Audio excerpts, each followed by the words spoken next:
Small Town, where we're talking to entrepreneurs, community leaders, policymakers, and more to find out how they're building things in small towns.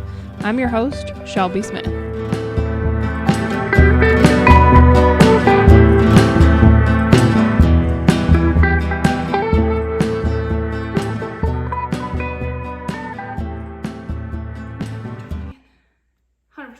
We are good to go. All right. Hello. Welcome back to Building in a Small Town podcast. Today I am welcoming another Collins business owner. There are a few of us. There are not a ton of us. But there are a few of us. And so I have Dan Fitzpatrick of Right Now Powder Coating. Not necessarily neighbors, but I can see you out my front door. So you can see everyone from our front doors. What are you trying to say? It's a small town. It is a small town. But so thank you for joining me today. I really do appreciate it. I want to start off with just your background. Like, you didn't grow up in Collins. You're not a Collins native. So where'd you grow up? Didn't even know Collins existed until I found the building here. So I kind of came from all over. So I was born in Storm Lake, which is another semi-small town. Lived there for a little bit, and then we lived in Newton for a while, West Des Moines for a while, moved to Lincoln, Nebraska for a while, moved back to Urbandale, West Des Moines, so mostly Des Moines area, and then went to school at Iowa State, and then got married and moved to Minneapolis for a while, and then moved back. So so Storm Lake's up there, northwest Iowa. Yep. Okay, so you know Willie's from up that way. I did not know that. Yeah, he's Armstrong Ringstead. So Don't even know where that's at. You shouldn't. You shouldn't. They were like Collins Maxwell, and they play 8-man football because they don't have enough kids. Right. So you should not. But he's northwest Iowa as well. Yep. I say he's basically Minnesota, but that's a different conversation for a different day. So, so you were kind of all over the place. What did you major in at Iowa State? Hospitality management. Interesting. What was the plan with that? So I was a pre-business major and found myself on academic parole.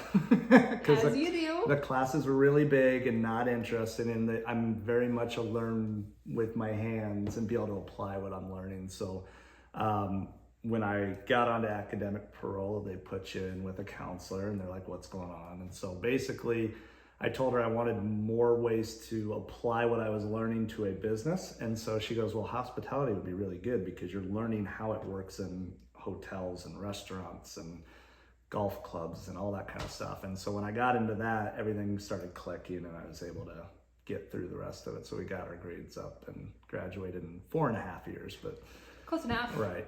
Close enough. Never used the major though. Not used it once. Not directly. Directly, yes. Yeah, I've never worked in the hospitality industry, so. Yeah. So with that degree, then were they sending you out like on internships? Were you actually in restaurants and? Well, I worked at Hy-Vee like from the time I was 14. So I was an assistant manager up there, and then I worked in the kitchen for a while because we had to do like, I guess they'd call them internships, but I actually worked at a hotel for 6 months, and then I worked in the kitchen. So I kind of got the hospitality in the hotel area and then in the restaurant side a little bit. So I think there was only one semester though that you really need to do that, and the rest was just typical classes. So. Yeah. What was it like working at a hotel? Were you like front desk? Yeah. So I worked at a Fairfield Inn. It only had like maybe 70 rooms. So if you worked that middle shift from like 3 to 11, you were by yourself. So there was no, maintenance guy. That the manager was gone about 4 o'clock, and then there was no housekeeping or anything. So you did everything. You checked people in, you plunged toilets. It was horrible. I would never want to do it again. So,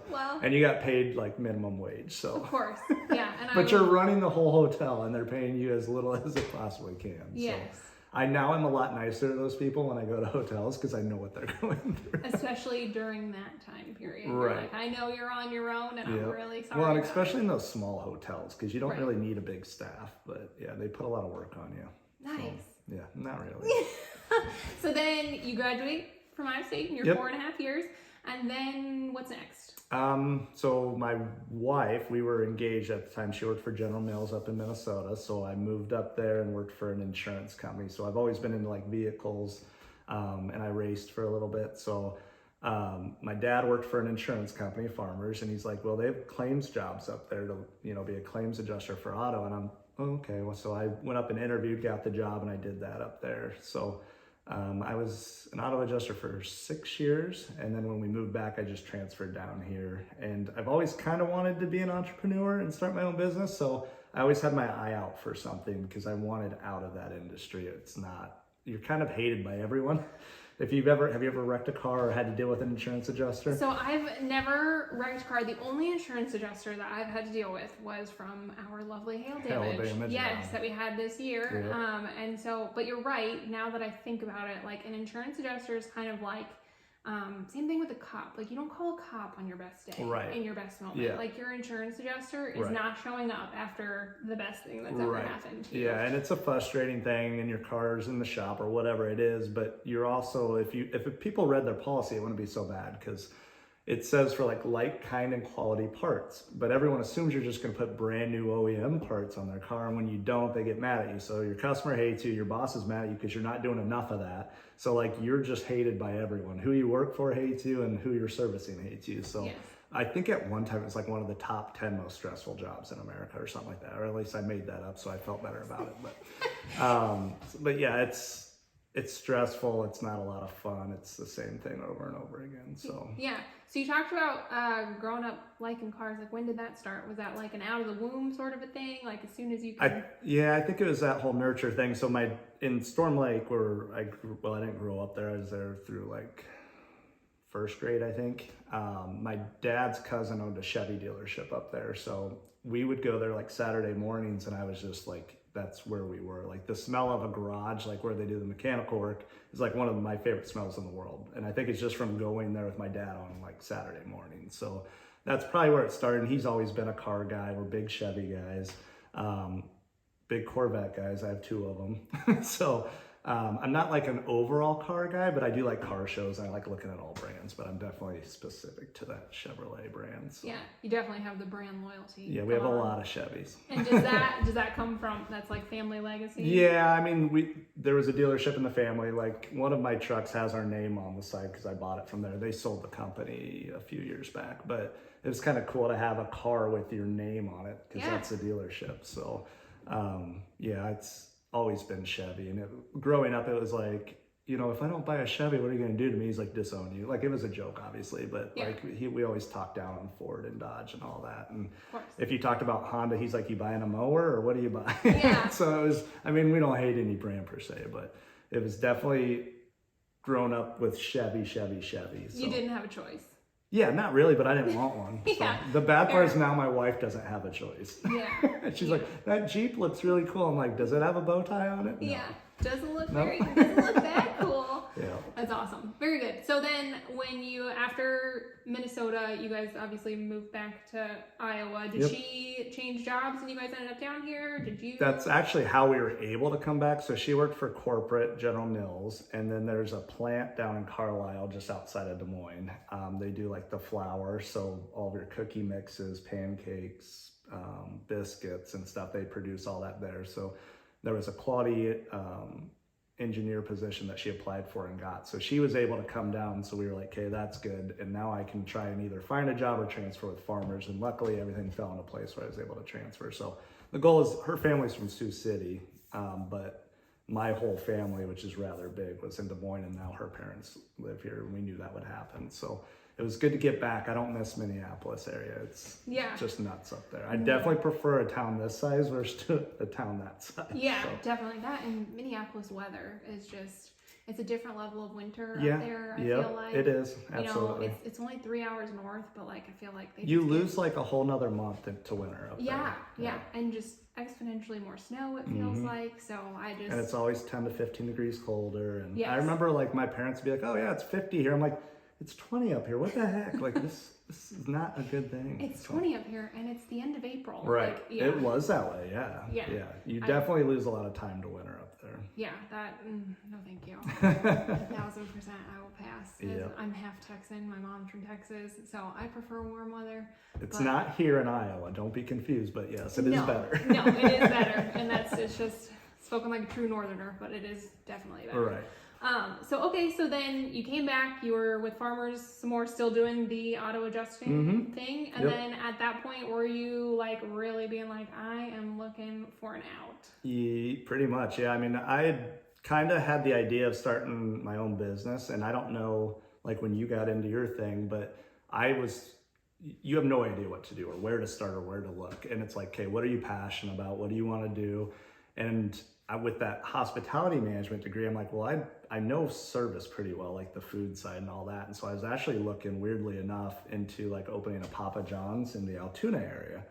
And then, I mean, I got their disclosure document and everything, I don't know, 1,000 pages of paperwork to go through and stuff. And when they're like, well, where would you want to open one? And this is like well into it. Like we're 2 months into doing our due diligence. And then I'm like, Altoona, and they're like, no, you're too close to the Des Moines one. And I'm like, okay, close that. And so I looked at probably 6 or 7 different franchise restaurants, and I was getting kind of discouraged because of all of that paperwork you had to go through. They had all these hoops you had to jump through, and the money is insane. The amount of money it takes to open one of those is just nuts. And so I started looking into other stuff, and then I just kept working. I was actually at a body shop in Ames, and when someone damaged a wheel, we would send them to a place in Chicago to refurbish it. So they'd fix the damage, paint it.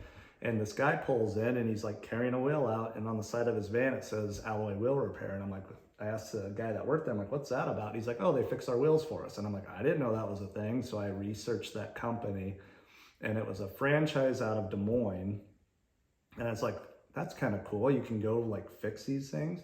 And so I started researching more and more, and he was the only one in the Des Moines metro doing it. And the closest guy to him was in like Sioux City. And I'm like, wow, this market's wide open. So I found another franchise that offered the same service. So they basically got you all your tools, training, your trailer, and you could go out and start fixing wheels for dealerships and, customers or whoever.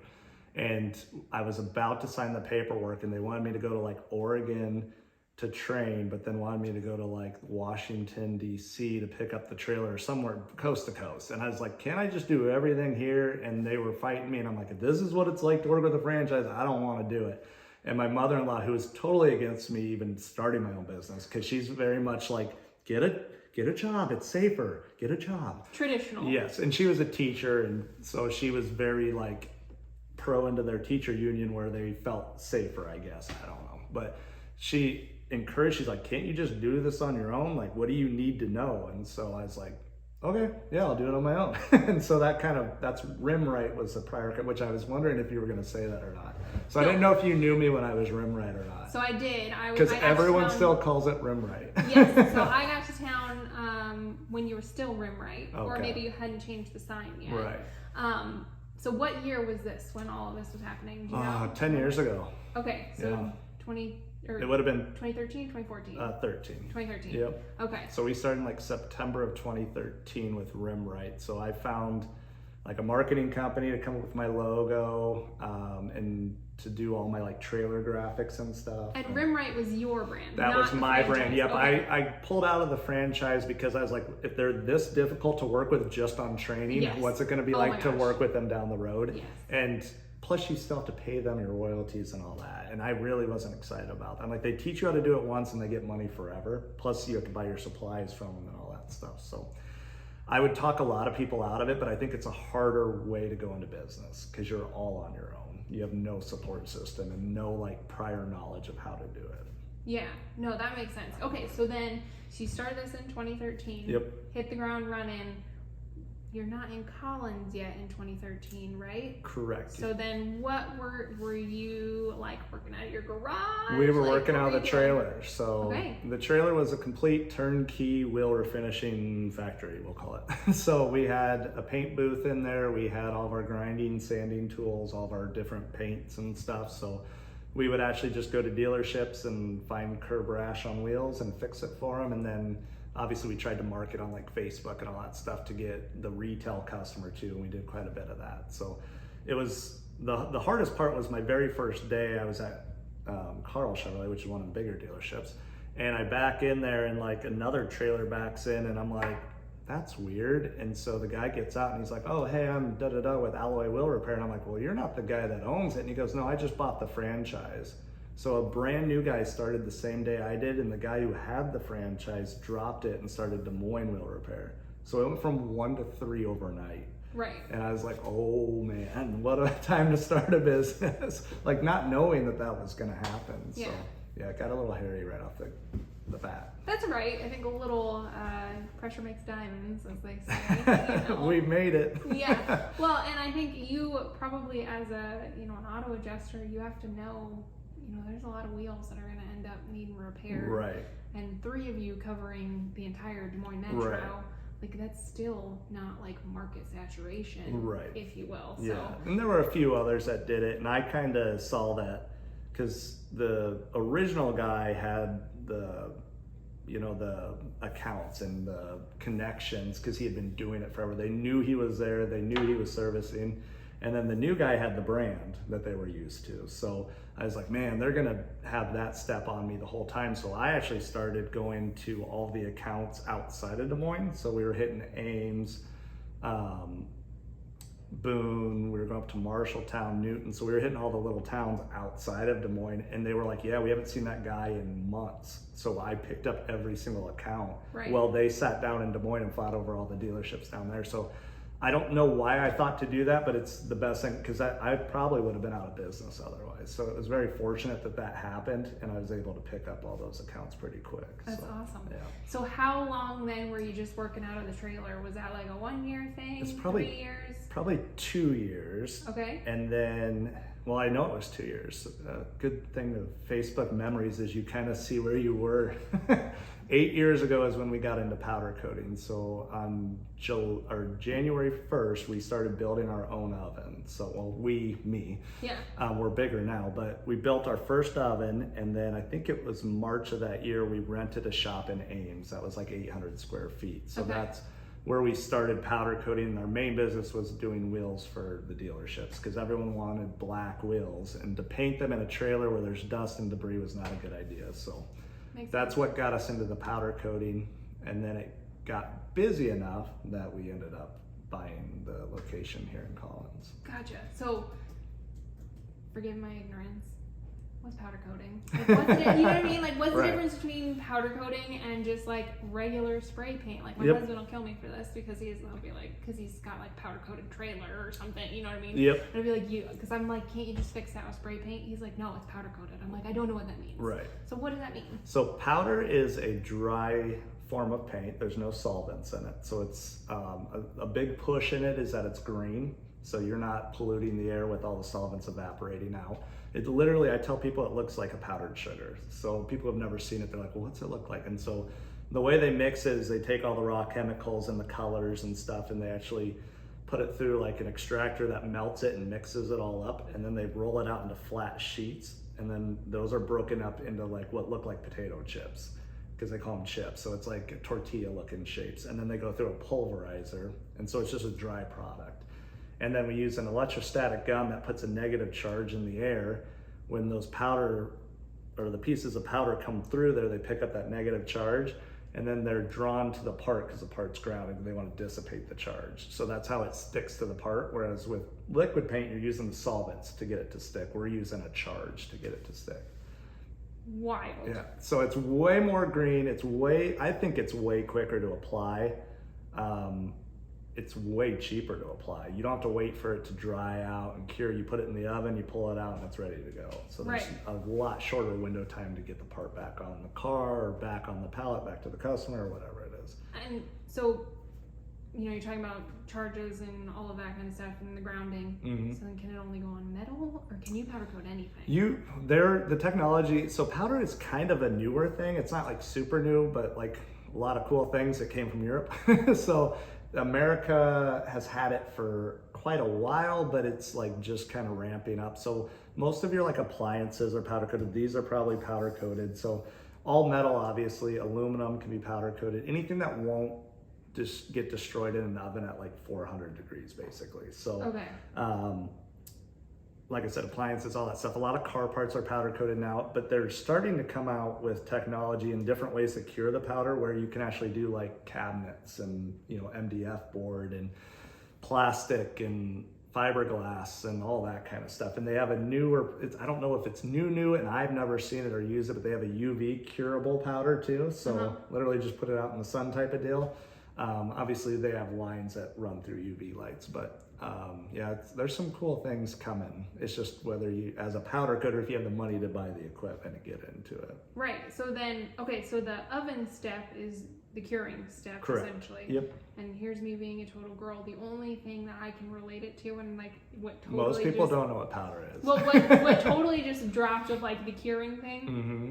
Whenever I paint my nails, fingernails, I have a UV light. That's what, so I do it's called a gel manicure, and so it cures under the UV light. I've got 2 daughters. I know all about it. Unfortunately. So girl dad, you have to know. So that's okay. That makes total sense. And so then when it comes out of that oven, it is dry. Like so the oven, it melts the powder, it gels out, and when it's melting, the part when it hits a certain temperature, it depends on the makeup of the powder, but once it hits that temperature, it starts to cure out. So there's a cure window. It's usually about 10 minutes, and all the chemicals are cross-linking and creating the toughness. And so when it comes out of the oven, you just have to wait for it to cool down, and then you can touch it, you can install it, you can use it. It's it's awesome. I love powder coating just for that reason. I would never go back to a liquid paint ever. Yeah. And so then do you do multiple coats? Like, is it required? Like, is it the same as painting where like you have to prime and then paint? Like, I imagine there's got to be a lot of prep. Like, so the prep is pretty much the same as it would be for a liquid. And prep is obviously the most important part in any type of finish. So we prep to our customer spec. So indoor parts, we're going to run them through. We have an automated line. So we hang the part on a hook, it goes to an automated washer. So it will phosphate it, which is a chemical that cleans it, and it puts a chemical etch on it. So that chemical etch is what the powder is going to stick to. Or you can do like a sandblasting where you clean it with sandblasting, and then it puts a mechanical etch that the paint holds on to. So there's a ton of ways to do it. Our line, when we run it through the chemical, is the cheapest way. So a lot of companies don't care about salt test spray, all that kind of stuff. So like if you're at indoor use, we'll run it through there and we paint it, it's good to go. If they want more like of the salt spray durability and corrosion protection, then you can put a primer on it. You could do a primer top coat, you could do a primer top coat clear coat. It's all what you want and how long you want it to last for. Sure. Interesting. And then I imagine it comes in lots of different colors. Thousands. Okay, but there's like over 7,000 different. I'm just gonna go out on a limb and guess that your most used color is black. Absolutely, yeah. Like on everything. It seems like you said, black wheels seem to be really, but then like you said, the mic stands. I think about all of the fixtures, commercial fixtures, all sorts of things. If they're powder coated, absolutely, they're all black. Yep.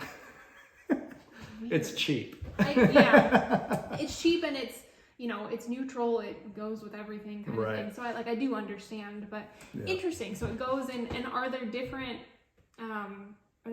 brands of powders? Absolutely. Just like there's different brands of paints. Yep. And a lot of your liquid painting companies, they're doing powder. So Sherwin-Williams, Diamond Vogel, all those companies, they do liquid and they do powder. But then there's some like specific companies that just do powder, like IFS is one of my main ones.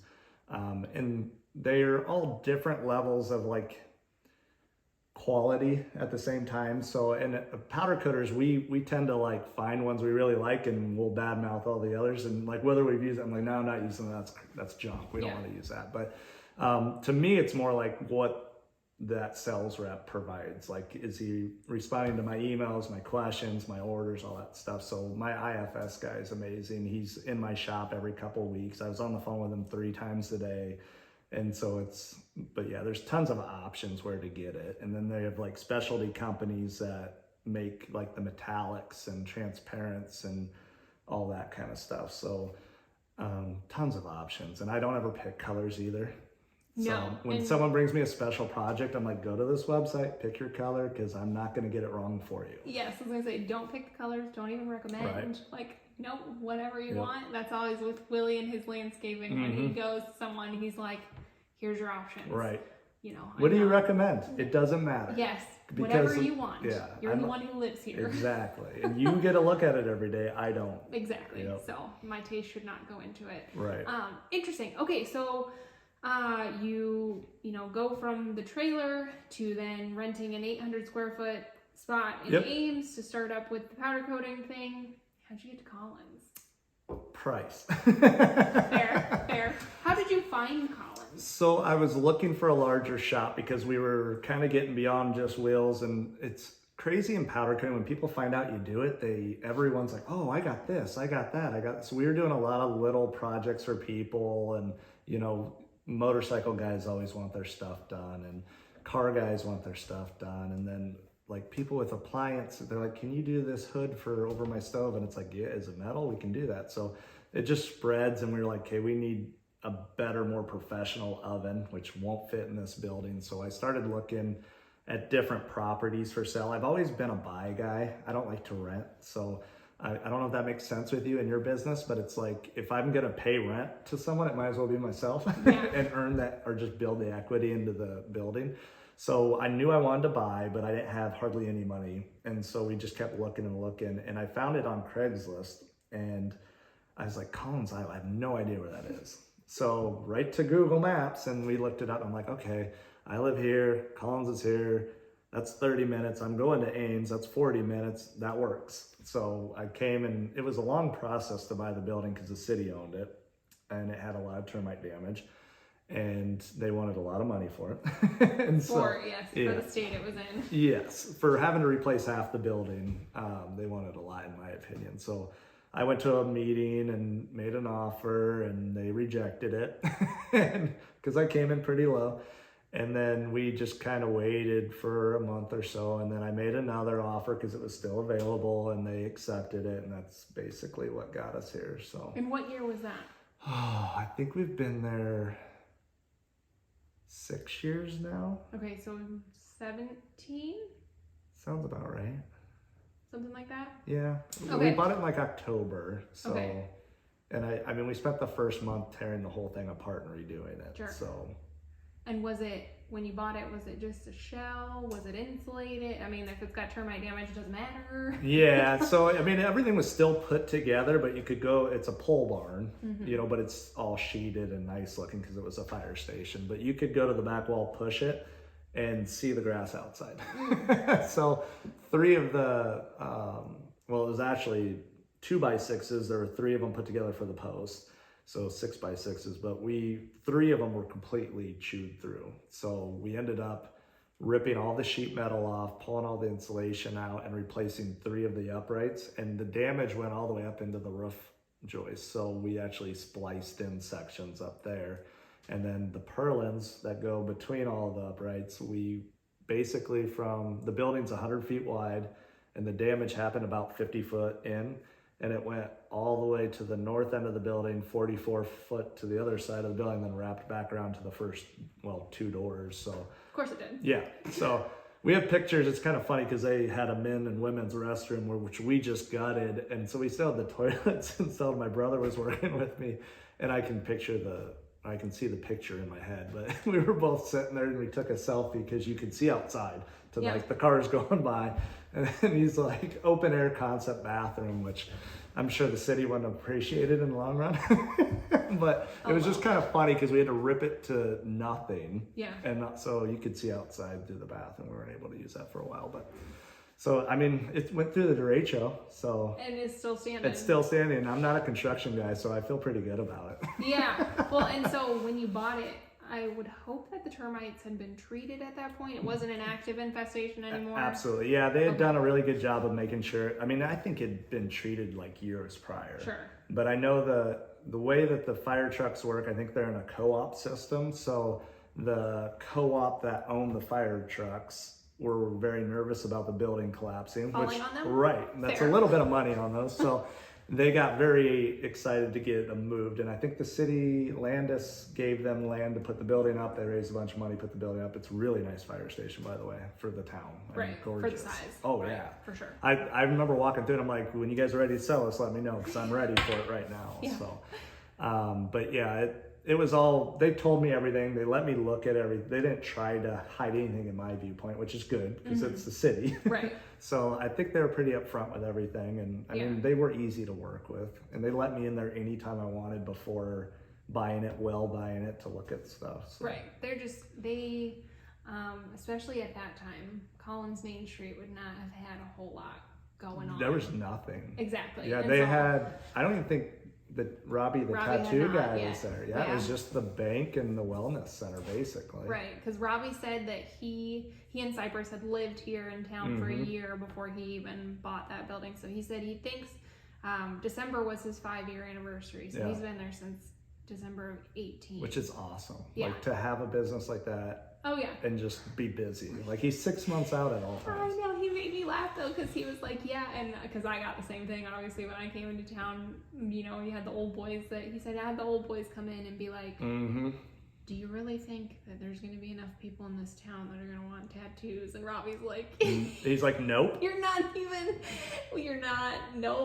grasping the concept of what I'm doing. And so, same. That's actually the first thing I thought of. I'm like, okay, what questions is she going to ask me when I go on this? And to me, like to be successful in a town like this, you cannot rely on the town. No. And you shouldn't rely on the town. And that's exactly what we said. Yeah. At least in a town of this size, like maybe you get a little bit bigger, like yeah, you can have more of a supporting community, like you have enough traffic in the community. But, and I think the 3 of our businesses are great examples of something that works in a town like this because we're unique enough and we draw enough from outside because it's not available everywhere. Like his in particular, like he is one of one. Like, and so like if you want his stuff, it doesn't matter. And he's so talented. Yes, you're coming. Mine, I'm one of one. Like we're what we call location agnostic. And you guys are to an extent too, but you're also positioned in, you are half an hour from all the like major metros that could be around here. Which is actually what drew me. When I did the wheels especially, because we were still on the trailer, so it was easy to get to Ames and Boone and Marshalltown and down to Des Moines, and like it was centrally located, so we actually started putting less mileage on our truck pulling that trailer just being where we were. So isn't that funny? They had a great, it was not knowing the town was here, it's in a very good spot. Yes, but it's just one of those, when I say to people I'm in Collins, they're like, I have no idea where that is. And they always think it's so far away. And I'm just like, you honestly, it's less than 500 people. You shouldn't know where it is, but we're still here.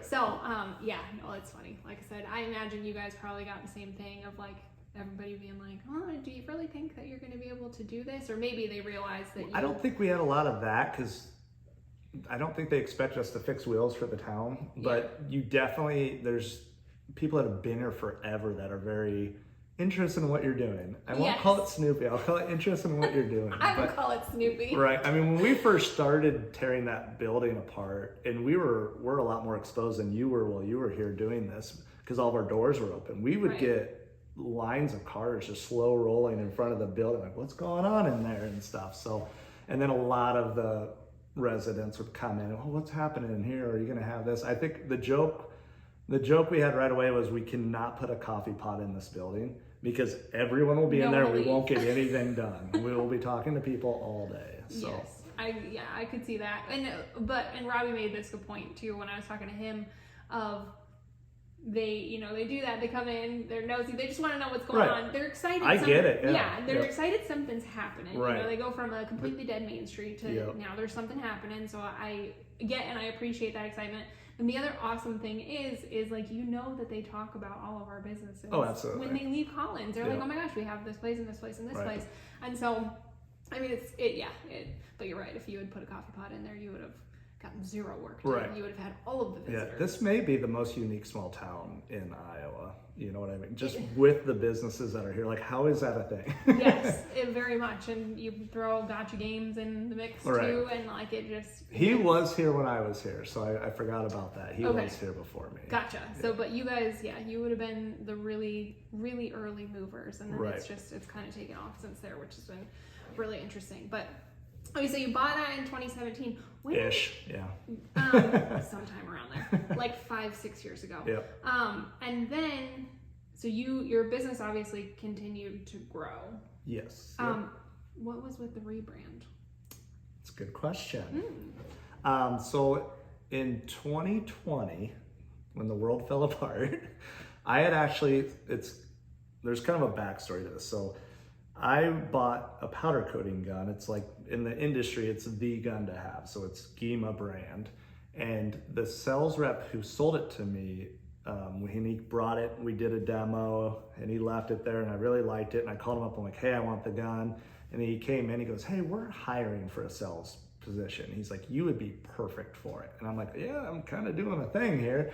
And he's like, no, I think you should really think about this. And so he started sending me more information on it and like what the pay would be. And I'd be this guarantee with this huge commission possibility. And I'm like, man, that's really intriguing. I'm like, man, I feel like I really got to try and do this or I'm going to regret it if I don't. So my brother was working for me at the time. And I was like, I told him we weren't getting along that great because, it's family, right? I think anyone who's ever had a small business and worked with family gets what I'm saying. And I go, I'm gonna step away so we can just cool down. I go, I'm gonna go do this thing. I'll still be here a lot, but you get to run this business. So like the whole 2020 year was probably not the best time. I started in March. So when everything got shut down, that's when I started that job. So I didn't really know what was coming. Yes. Yeah, go into a sales gig when everything's locked down. Yes. Smart. You can't get in anywhere. You can't go talk to people. It's fine. Yeah, but we were like, what did they call them? The mandatory, or the companies that could sell, but I forget what they called them. Oh, you were, oh gosh, what did they call it? It was essential. Yes, yep. Because powder coaters would service government. So a lot of the companies we actually sold to, they had contracts with the government to do like hospital beds and stuff because they were ordering so many. But interesting. Yeah, whole so nother powder story. Coaters are essential. Everywhere. And that I would have never, would have never guessed. So I did that for a year, and he was doing his gig, and for a reason we don't have to get into, I wanted back out of that sales gig. I wasn't getting along with my manager at the time, and the sales had kind of plummeted a little. It's the first year in business that I actually had sales drop, and it was a little bit mix of me not training him right, and then me not being involved as much as I needed to be. And so when I came back, I had to let him go because I'm like, hey, I need the salary that you're making. I can't keep you on. So I had to let him go. And then we decided that powder was more the future because our sales, as we repaired rims, because people were, but if you remember, the used car market just started going crazy. It exploded. Yeah. It was insane. Yeah, and prices were nuts. And the dealerships did not have to put money into their cars to get them to sell. So they weren't fixing. Like, we know all the guys that would service lots, like do touch up and seat repairs and wheels and all that stuff. We'd walk a lot, write down 50 cars that needed wheels, and they would be like, nope, nope, nope, nope. So it's like, okay, why am I doing this? We're spending all this time trying to fix stuff, and they're telling us no. So that trailer just had no business. And luckily the powder kept coming in, which is another reason we were down in sales that year, which makes sense. But I kind of was like, man, after I let him go, it was me going out in the trailer again. I'm like, I don't want to do this anymore. Like, I really like just coming in the shop and making things look pretty and not having to deal with the dealerships. And we went from the 3 people doing it mobily to like 5 in that time. So there's so much competition, and the more competition you get, they're driving the prices down. So we went from like a $75 price to fix a mark on a wheel to like 50, and I'm like, there's no money in this. So we sold all of our equipment to one of our competitors and rebranded because we wanted companies that needed powder coating to see us as a powder coating company, because it was rim right, and not wheel repair and powder coating. And when you Googled that, we did not come up. So we needed a marketable name to be able to get it in there. So we kept the rim right, we kept the right now powder coating, so it kind of tied in. But you dropped, I get it now. See, I didn't know that, and now that makes so much more sense. It was 100% marketing. Okay, well, and see, and this is small towns for you, the rumor was something about, I was under the impression, that's why I asked, like, was the Rim Right a franchise? Because, you mentioned that whole franchise thing. The rumor was that, like, you were franchised with somebody in Des Moines, and now you are franchised with them. Don't you love small towns? I know, so I said I heard secondhand through somebody else or something. I hear so many fun things about myself, and I'm like, really? I'm like, that's what people are saying about me? Same. But in my family, I've always said, if people aren't talking about you, you're not doing something right. Yeah. Well, I tell everyone, I'm like, well, their opinions of me does not, I mean, that's their problem, not mine. Yeah, I genuinely, people have talked about me my whole life, so Yep. get new place. It'd be weird if people Right. didn't. I'm definitely not doing something right. Right. Okay, so that makes total sense. You were just kind of trying to separate yourself from being like the rim repair guys. Right. Like Yep. we are the powder coat guys. Right. We want to focus more on that powder coating, and we kind of led with turnaround times. Like that was our goal. Like you're gonna have a high quality, quick turnaround. Right. And so that's the right now, which it's probably gonna come back and kill me because our times, we're so busy now that it's taking longer. And it's like, well, it'll be soon. Yes. Soon powder coating. Right. No, it makes a lot of sense now that you lay it out like that. Good job. Yeah. Great brand. I like it. Okay, so what is your what kind of jobs are you typically doing? Are you doing like commercial stuff, like where you do things like mic stands, hospital beds, things like that? Right. Are you doing? I see freaking everybody pulls up their black wheeled Right. something. Right. You get a lot of those. Like, Yep. is it more that kind of? What's your business split kind of like? Yep. So I would say the majority, I would say we're probably 90% commercial. So it's B2B. We do a lot of industrial type work. So we've got a good partner up in Marshalltown. They actually provide like audio video stuff. So like Iowa State University, all their TV screens and big displays for like their football team and stuff.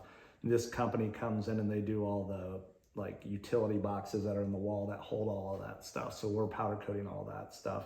But they own a company out in California that sells nationally. So a lot of our stuff actually goes to California and then gets shipped to like Europe, which is just, I'm like, how is that price effective like for them to do that? But so we do a lot of that. We work with some automation companies that do like welding robots and stuff. So a lot of fixtures for them, big, heavy stuff. And then we do work with dealerships that want to black out wheels. So like I said before, Carl Chevrolet is one of my favorite customers. We do a lot of brand new cars because they can't get the black wheels, or the black wheels cost a lot of money from the factory. For the price of one wheel, usually we can coat the whole car. So we bring them in, strip them completely down and start from scratch. So they're basically getting a brand new OEM wheel for a quarter of the price. Fraction of the price. Right. Interesting. So yeah, it's kind of neat, and we're always looking for more fabrication companies that need coating, and we help other powder coaters when they're overwhelmed. And so I'm very big into like, I don't have competitors, I just have other people in the same business that I want to get along with and I want to work with. Like right. I send work to those people all the time because I'm like, my oven's not big enough, or we can't get to it, try this guy. So yeah, I'm very big into working with other people. I've never understood the fear of competition ever. The scarcity mentality of like there's not Exactly. way more work than any of us can get done out there, sort of a situation. Yep. Interesting. What is the weirdest thing you've ever powder coated? A pizza. What? So you should probably have him on your show. Nathan, the magician? Yeah, I should have him on. He'll be funny. Yeah. So he worked for me for a while. He's a comedian, magician, and this actually happened while my brother was running the shop. So one day I came home, or not home, it is my home, I'm there all the time. Came back to work, and it was after hours, and they were just kind of screwing around. I'm like, what are you guys up to? And I walk around the booth, and he's got a burnt pizza, like a tombstone type pizza laying on the floor that he had burnt. Like he told me he went home, put it in the oven, fell asleep, charcoal. And he's like, powder coating it. I'm like, what are you doing? He's like, we want to see if it works. I'm like, stop, blow it off. We're starting over. I'm filming this. So if you go to my YouTube channel, there's a video. It's rebranded because I didn't get enough views. And I'm like, this is hilarious. Nathan actually edited it. But yeah, we powder coated a burnt pizza chrome. And it used to sit on our display wall, and then someone slammed the door too hard and it fell and just shattered. So spoiler alert though, it did work. It did, yeah. I mean, you can powder coat anything if you can get it hot, because even if it won't take a ground or a charge, you can just get it hot and the powder will melt on it. So I've done a golf ball, a Pringles chip, a leaf, a t-shirt, because we were just like, what can we coat? And can we get it to stick? So we were a little bit slower when we first started, so we had some time to try things. If you end up with time, you were telling me that I do a lot of shorts. Yep. That's like shorts gold. I know, but now we're so busy. I know. And so that's what I'm saying. If you could get enough time We or need enough to. people, Yep. that's like short. We just people hired a new would- manager, and I'm hoping she frees me up a lot to do, because I enjoyed doing YouTube, and I just don't have time to do it anymore because it's like work comes first. And everyone thinks you make a ton of money on YouTube. You don't. No. Unless you're Mr. Beast. Yes. You don't. And I only have like 15,000 subscribers, but Only I have 4,500, so you'll you're get in triple you. the size All of me. you need is one short to go crazy though, Yeah. and there's a guy that makes parts for powder coating. He had like 600 3 weeks ago, and he did a video that got like 7 million views a short because he did like a really cool looking wheel. And now he's over 15,000. Dang. And I sent him a text. I'm like, you suck. This took me 5 years of grinding, and you put up one stupid video and just blow up. That being said, if it makes you feel any better, your money-making ability on a short versus a It's long-form nothing. video Yeah. is Well, he's not even absolutely monetized because when He can't be. you have to get like 10 million views, and then you have to have so many hours. So it's 1,000 subscribers, which he's got now. Yep. But the hard thing is 4,000 watch hours within a 12-month period. Right, but It's they also have one for shorts now too that you can qualify. Okay. So it's like 10 million views, but I don't know what the hours are. Okay. But that's a lot of views. It's a lot. And But he has 7 on one video. I'm like, you'll get to the 10 million, but will you get the time? Yeah, and so that's the thing. And so for me, like I got to the 1,000 subscribers fairly quickly, Mm-hmm. but then the 4,000 watch hours. But at the time, and this was like before I really delved into YouTube, and I'm glad we're on this subject now because I want to ask you about it. Before I delved into YouTube, I didn't know that, longer videos, like that's how you get more hours. Like, Right. Duh. Like Right. that makes It makes total, sense, It makes yeah. total sense if you stop and It's step hard to back and get think about it. 4,000 hours on a 30-second video. Or even like a 4-minute video. Right, yeah. Like that's a lot. And Yep. so that was what my channel was basically. I Right. think my longest video at the time was like 7 minutes long. Yep. And so then I started getting into like half an hour videos and things like that, and it Yep. started to help. But okay, so tell me about this YouTube channel then. When did you start it? It was probably about the time. We're 5 years now, so 5 years ago. Okay. So the reason I started is because there was really no one on YouTube teaching how to powder coat. It was, a video here of doing it maybe or whatever. How did you learn to powder coat?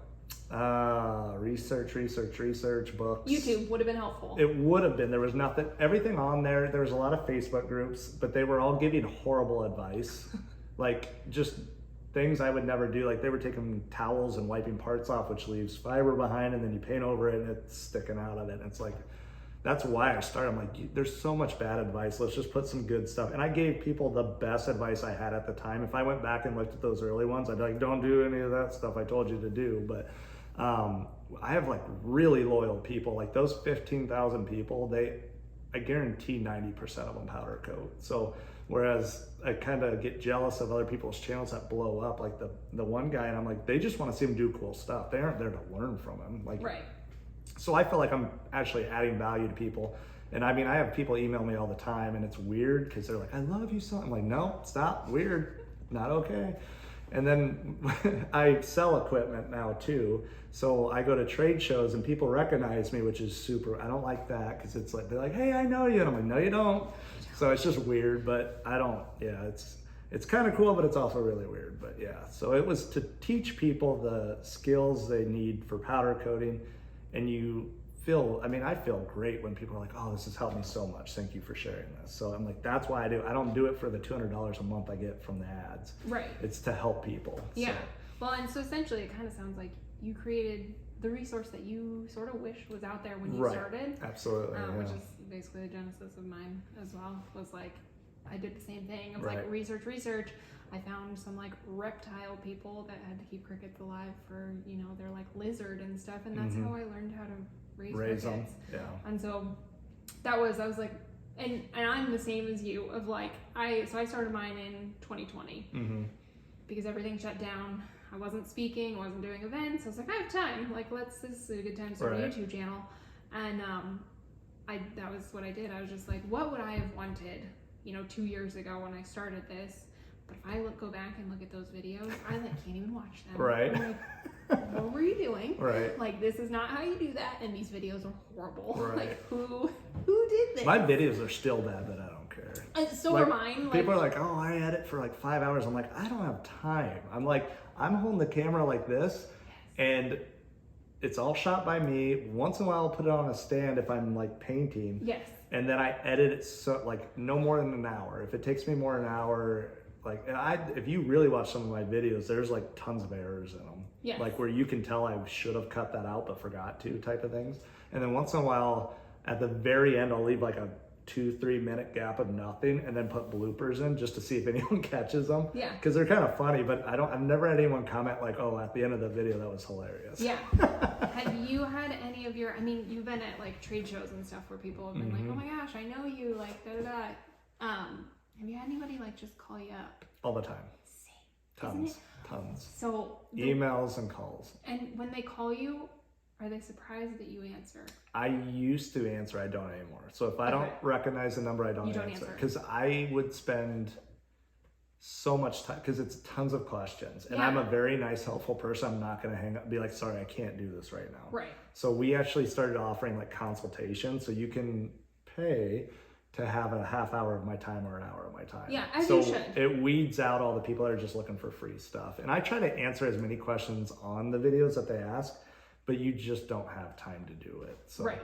And that's kind of, so I've had a few people like call me up, and it's been funny when they like call and I answer, they're like, oh. Wait, are you the one from the video? No, they're like, oh, I'm talking to the boss. And I'm like, I'm sorry, who is this? Right. How big do you think this company is? But also, yes, I'm like, thank you for thinking that this is a big deal.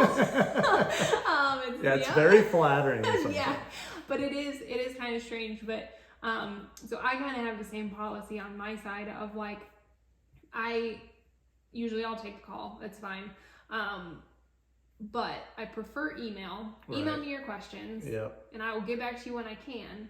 And then also understand that these questions are going to get turned into a video. Right. Like, and they just. I do that a lot too, because they give you your material. They're like, a lot of people are asking this. They must want to know, go film the video. Yes. And I've had people email me, and I email them back. I'm like, I'm shooting a video right now for you. Yes. It will be up later. Yep. And so I think, then we get paid for the ads. Like, right. It's because for me in 2020, education on the like edible insects thing is really big, like getting to talk to people, all that stuff. So I was already trying to think of like, how do I scale myself? Right. And like, how do I give the most resources to people? And so YouTube just seemed like a good way to do it. And so, yeah, I try to direct people to videos. There's a lot of reach, Yeah, well, and you can also tell, I'm sure you can tell when you get questions or you're talking to somebody, if they really haven't like gone through. And looked. Oh yeah, all the time. And so I'm just like, go look at this. Right. Like, I'm not. It's even worse, like, because now I sell equipment. So a company, the best thing that's ever come from YouTube, other than like the flattering stuff people say to you, like, oh, you've helped me so much and stuff like that, is a company in Turkey reached out to me about selling their equipment, which I'd never heard of. I thought it was just junk that someone pieced together, and they were like, oh, this guy's on YouTube and people follow him. But then they sent me one, I tried it, and I was like, dang, this thing's really good. I met them at a trade show. It was their first time in America. And so I signed up to be a U.S. distributor. Well, I'll sell a gun to somebody, and then they'll call me up or email me and be like, I don't know, this isn't working and this isn't doing this. How do I clean this out? And I'm like, did you watch my channel? Go to the video, and I'll like copy the video and send it to them. Like, go watch it. If you have more questions, let me know. And I never hear back. So a lot of people they don't want to take that time to look. And that happens in forums a lot too. I don't know if you're on a lot of Facebook groups where the same question gets asked over and over again. Yes. And all you have to do is hit the search button and type it in. Yes. People don't know. No, they I know just they don't realize that function is there. Right. Yeah, I'm actually. You should do a video on the function of Facebook, how to search for answers. That one actually might pop off and get some. That might be my viral one, but that would be so far beyond the scope of generally what I talk about that probably wouldn't make a lot of sense. But so with the YouTube thing, like, are you then trying to grow that channel? Like, you said $200 a month's not much, but it's also better than nothing. And the other thing is, and I keep saying this to myself, I have a monetized YouTube channel. Right. That feels like an untapped resource for me right now. If you put more effort into it. Yeah. Yes. So are you thinking in 2024, I know you said you're really busy, like you're just hiring, like, are you hoping then that you can get some more videos I have done. a lot of big aspirations. So I think if you're an entrepreneur, your brain is just always like, where else can I pull another source of income or what? It's not about the money either. It's almost just like the challenge. Like, where can I go to get more of this? And so like when I bought the building across the street, I was like, I've got this cash. Let's just invest it. It's safer than the stock market. I have an asset that I can have, even if it's not bringing income. But the channel, it wouldn't be for money, but it does give you exposure to more people. So there's a lot of companies that reach out to me that provide products or services to the powder coating world that reach out. So my goal is to create more partnerships with those kinds of companies, maybe get sponsorships or stuff like that going. There's a lot of powder coating events where I feel like they do like round tables and stuff that I'd love to be a part of just to get my name out there more, because I really enjoy the teaching aspect of it. So in fact, in 2 weeks, I'm going to Wisconsin to a place that bought a gun from me and they wanted training. So I'm actually my first paid gig to go train people. And it's a lot, like it's stupid amount of money. Cause I'm like, if I'm leaving work, I have to keep my overhead covered. So they're paying the travel expense, all that. And it's a pretty good deal, but they're also getting any knowledge they want without having to jump through all those hoops. So they're going to save a ton of time, a ton of frustration and all that kind of stuff. So I'd love to do more training. And I think with YouTube, I can try and pull more of those types of customers. So it's not really about like getting that ad revenue, but just working with more companies and people. And it's authority building. Yeah. Authority building within your in the industry. Yep. Which that's also another reason why I do the YouTube thing. Right. It makes me the expert on Right. raising crickets. And you don't even have to know anything. People just think you're an expert because you're willing to put yourself out there. Well, and that is the thing, though. You know, that's the thing. And I always encourage people. I'm trying to convince Willie that we need to put together like basic how-tos on landscaping of like edging and things like that. I watched so many videos of people power washing sidewalks. It's stupid. Yeah. I don't even want to admit it. Yeah. But you just get hooked. You're like, dang, that looks nice when he's all done. It does. And you like look at it at the beginning and you're like, man, that's really, I wonder what it's going to look Right. like when it's all, yes, I know there's the tons doom of that. scrolling. Yes, there's Yeah. tons of that, but it's one of those things that I wish I would have started earlier. Right. I think you probably are the same. You have as so well. much more traction. Yeah, and so I always encourage people, you know, even if you don't feel like you have anything to talk about or Right. say or whatever, like even the most basics of basics. And like I said, with Willie's stuff, I'm like, if you do the how-to stuff, I said, you're going to get the people that wouldn't have been your customers Right. anyway. They just want to know how to do it. Right. So you're not like, you know, Yeah, you're that not the channel cannibalizing. does not. I don't know how yours, and I'd like to hear it actually.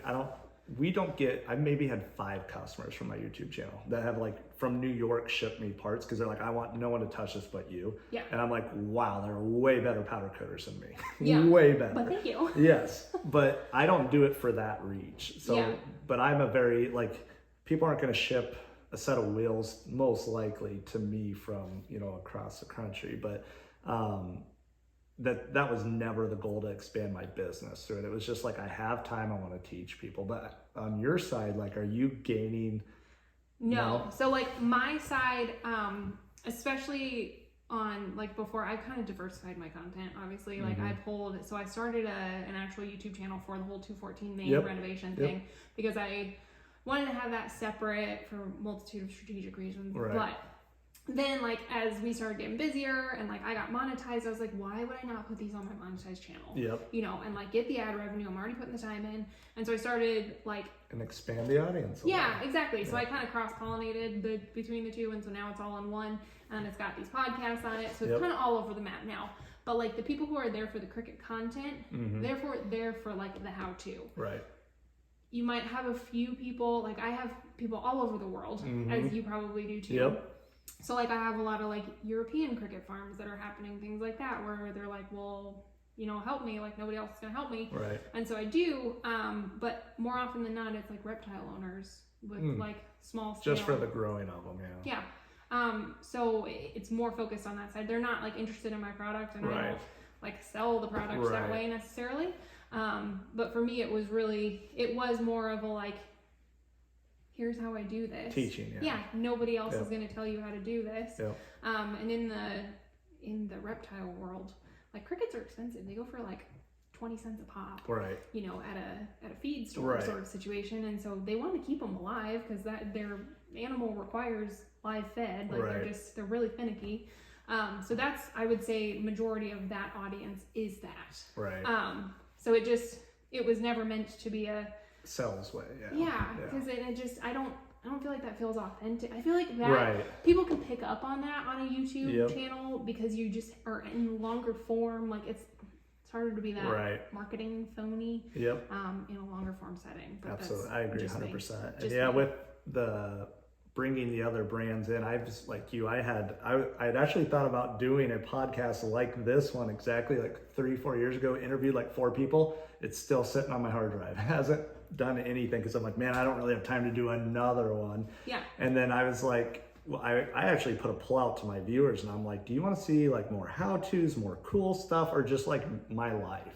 So I feel like you build a relationship with them you don't know you're building, which is why people are telling me they know who I am. So I'm like, I'm gonna do more of like what I like with my basement that I'm finishing at home and like working on my cars and that kind of stuff. And a lot of people send me products to like try and review, and I'm like, I had a company send me a welder. I'm like, this has nothing to do with powder coating. And before I would have been like, okay, I'm gonna put this on my personal channel, but they're going after my big channel because it has actual subscribers. My personal one's like 300. Right. So I'm like, I'm just like you, I'm gonna put everything towards my powder coating channel. It may not be a powder coating thing, and you're probably gonna lose some viewers because they're like, why isn't he talking about powder coating? But I think you'll expand and reach more people that way too. Well, and at the end of the day too, and you know, like I said before we hit record on this, like I get sick of saying the same, you know, you get sick of having the same conversations over and over and answering the same questions. Like those are the basics and the crux of the business that you're in.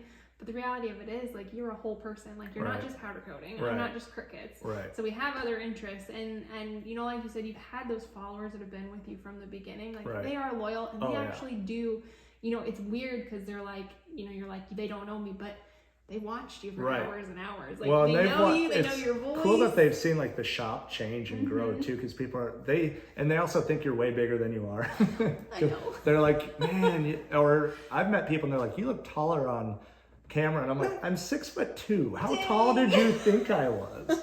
So it's just funny to hear all that stuff too. But yeah, it's cool to meet those people because of that. It's like, I guess if you've watched every video, you've seen everything, and you're not going to be mad if I show you some personal stuff and some outside stuff. So. Not at all. And yeah, it just keeps your interest longer and keeps your content fresh, if you will. Right. But so kind of talking about that expansion thing, like talk to me a little bit about your decision to get, one time you were like ready to peace out of Collins. You were ready to sell this, looking on. I'm always ready. Not that I don't like Collins. I just like to grow. Yeah. You just need you need a bigger space, Right. and wherever that space is going to be viable, that's just kind of what you got to do. So talk to me about, you know, you put up, that was what, 22 you put up that corner building? So you put up a new building in 22, you bought another building this year. Like, what are your plans with your new building on the corner? Like, is that functional? Is that the way you want it? Like, is there more? Like, what's the plan? When we were looking to leave, it's basically the town is cut off. There's not any expansion. So to be able to expand, we're going to have to either buy farmland, or Landis would have to leave or something like that. So we put a bid in on a place in Newton that was like 30,000 square feet. Oh, dang. Yeah. So they wanted like $1 million for it. And I'm like, I'll offer you $500,000. So we were going back and forth for a little bit, and they basically said, we're not going to do the deal. So that's when we were serious, but we were looking for something like that. It's so hard to find like 10 to 20,000 square feet for less than $1 million, which is just out of reach. So, Patterson, the guy who kind of owned everything here, had this empty lot. When I first bought the building, he offered to sell it to me. And I'm like, what would I use that for? It's 25 foot wide. Yeah. And so as my options kind of got smaller and smaller, I'm like, okay, well, maybe I can use that. So with the math of it, it's 130 foot deep. So it comes to like 3,300 square feet. So we basically just put it up for storage for now, because we had outgrown all of our equipment and stuff was just getting bottled up in there, and we needed room for customers' product while we were coating it and waiting. And so right now it's just cold storage. We kind of ran out of cash to get the electrical all set up because we were so deep in it. But the goal was to originally take our custom side over there. So, you know, retail people come in with this or that, we could do it over there, and it wouldn't interrupt our conveyor system or line. So that's still kind of the goal now, but we'll see where it goes. I mean, we're busy enough that if we could get into a bigger spot, we could really utilize it. So I don't have any plans of selling anything or moving out of town, but that's what it was for. And it's still, I'm getting quotes on electrical right now to get that up and going. So it would actually require us to hire another person or two to work over on that side. So that'd be good. We only hire one person from town, but we do pull from outside of town. So we're actually bringing people here. Not that there's anything to do or buy, but Yeah. So, and then with the new building, like I said before, it was actually the hailstorm that went through. And all my buildings are metal, so they look ugly now, but I wasn't going to fix them, because why? So it wasn't going to add value to the buildings or anything. So it was either just throw it into the bank or invest it and try and earn some revenue on it. So I've always wanted to kind of get into rental properties, and I think commercial's a better way to go than like buying houses or stuff. Or if you went to like multi-complex and apartments and stuff. Yeah, just man. But then you think about the managing aspect of it. It's like, man, do I really want to manage all that? And the nice thing is it's right in town here. So if something happened and they needed me to fix something or be there for something, it's not far away. Yeah, and honestly, like, it'd be a nice little office for you guys if you wanted to get your office out of your building sort of situation. Yeah, well, and I think a lot of people thought that's what we bought it for. And I won't be hurt if we can't run out. We actually just there's a haircut person in there now. Yep. And she just moved to the back room where there used to be a massage girl. And then the front's being rented out by a guy who's going to do like consignment stuff. So we'll see how it goes. Yeah. I'm pretty lean. I'm too nice with this stuff. None of them have a 12-month lease. Yeah. I'm going month to month with them because I don't want them to get locked in and go poor or anything like that. So, if it helps the city out a little bit, it helps them out. Yeah, well, and in a place like Collins, you kind of have to foster people trying stuff. Right. You know, absolutely. You know, it's just, it's there's a lot. You got to crack some eggs to make some omelets, as they say. Yep. But yeah, it's just an interesting little town. But yeah, so I was like, oh, that'd make a nice little office if you ever needed that extra space in there. You know, if you needed to knock down some walls in your shop and get a bigger oven in there, sort of situation. Yeah. But it just wouldn't free up enough space for us. Like, it's not worth the labor to do it. Because someone brought that up to me too, and they're like, "Are you gonna move your office there?" And I'm like, "No." Yeah. If anything, I'd like to buy the brick building right next to my new metal one. And then just knock the wall down? Well, not even that. We would just use that for offices. Right. Because it's already there. Yeah. And I would actually like to renovate the top just as like an apartment, because I think there's tons of people that want to live in this town. Yeah. Like it's quiet. You're not bothered. And I don't know. It just seems like houses that go up for sale are sold immediately. And I don't know why, because there's no like convenience to living here. Yeah. There's no like there's one restaurant, but there's not a grocery convenience store. Yeah. It's just you gotta drive it. I mean, I live out in the country, so I'm no different, but I wouldn't live in a town to not have anything. But I don't know how you get there in a town this size. Like, how do you get to the point where you're actually having convenience things put into the town? Yeah, you need more population. Like, that's what I'm saying. How do you grow that? Yeah, well, you need some developers. You need some people to sell some farmland directly outside of town. And then someone with a ton of money. Yeah, there's steps to do it. It's just, I think, and most people here don't even want that to happen. No, and that's okay. It's okay. It doesn't mean it won't happen. Right. It just makes it possibly a rockier road to get there, which is what it is. Right. So, so then what is, if you had advice for somebody that was looking at maybe starting a business in a small town, going to invest in a small town, what would you tell them? Don't count on the town to support your business. Which we kind of covered before. Like, that's the reason it's worked for me, and I think it works for you.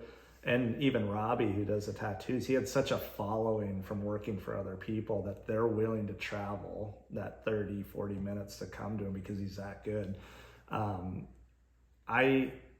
It's kind of crazy with the powder coating because I came as a wheel repair company and we weren't reliant on the people in the area. But with powder coating, you kind of are. And there's so many competitors. I think there's 15 to 20 powder coaters within 40-mile radius of me.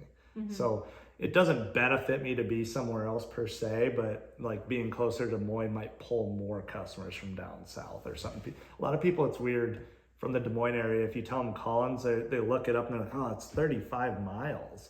And I'm like, well, how long does it take you to get from West Des Moines to Ankeny? 30 minutes. It's the same. Literally the same. And Except much for less you have traffic. no traffic.